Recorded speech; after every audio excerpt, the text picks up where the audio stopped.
I'm Humayma here. I have a question. There are various pamphlets distributed by a vegetarian society quoting the Quran from Surah Hajj that it is not the meat nor the blood that reaches Allah, but your piety that reaches Him, thus proving that Islam prohibits killing of animals for fowl. There are many quotations from Quran and Hadith showing concern for animals. I would like to thank the sister.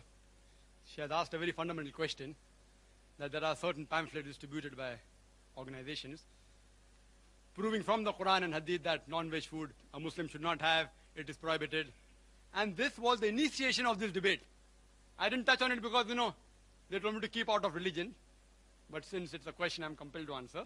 This was a pamphlet that the president of Prisha Foundation, Mr. Dhanraj Salesha, he gave, and how this debate was initiated. He gave this pamphlet quoting from the Quran. I'll just give also reference. The reference is a bit wrong out there, but I don't catch on to the reference. He's quoting a verse from Surah Hajj, chapter 22, verse number 37, which says that it is not their meat, nor their blood, which reaches Allah, which reaches God, but it is your piety that reaches Him. And I agree with that, totally.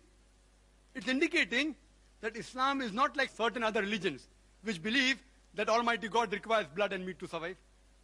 It's saying that when you sacrifice, blood doesn't reach God, meat doesn't reach God. It is your intention. It is the righteousness. It's the piety with which you sacrifice. Allah considers that piety. That is the reason when we sacrifice in Eid al-Zuha, minimum 1/3 portion of that animal has to be given compulsory to the poor people. 1/3 can be given to friends and relatives.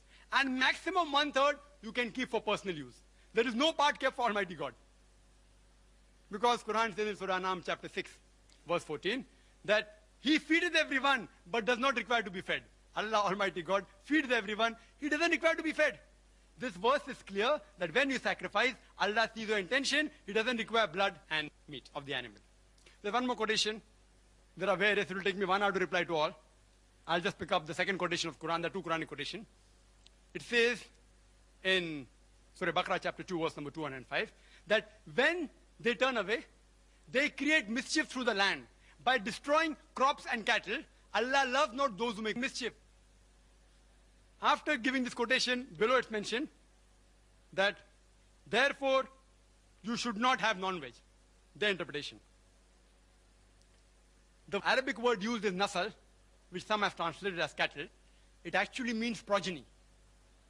But irrespective whether nasal you translate as cattle or progeny, if you read the context, those people who create mischief throughout the world by destroying crops and cattle or progeny, not slaughtering for food, destroying for creating mischief.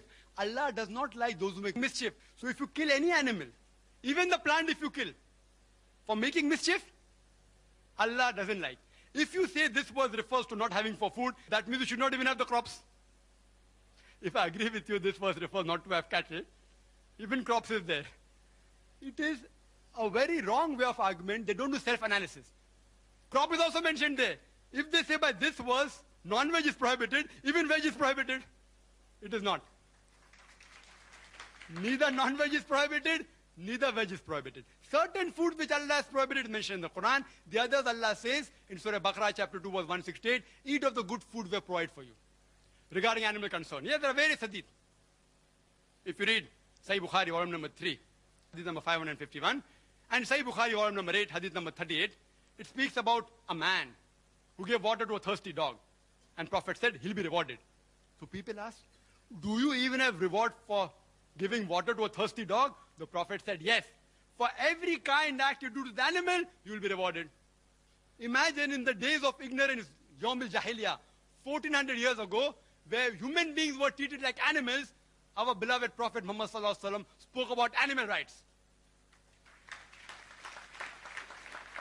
Prophet said, don't overload the animals. Today in India, 2 bullocks are supposed to also say that the cholesterol in the egg is not the major villain. It is the saturated fat in which you fry the egg. Butter, ghee, lard,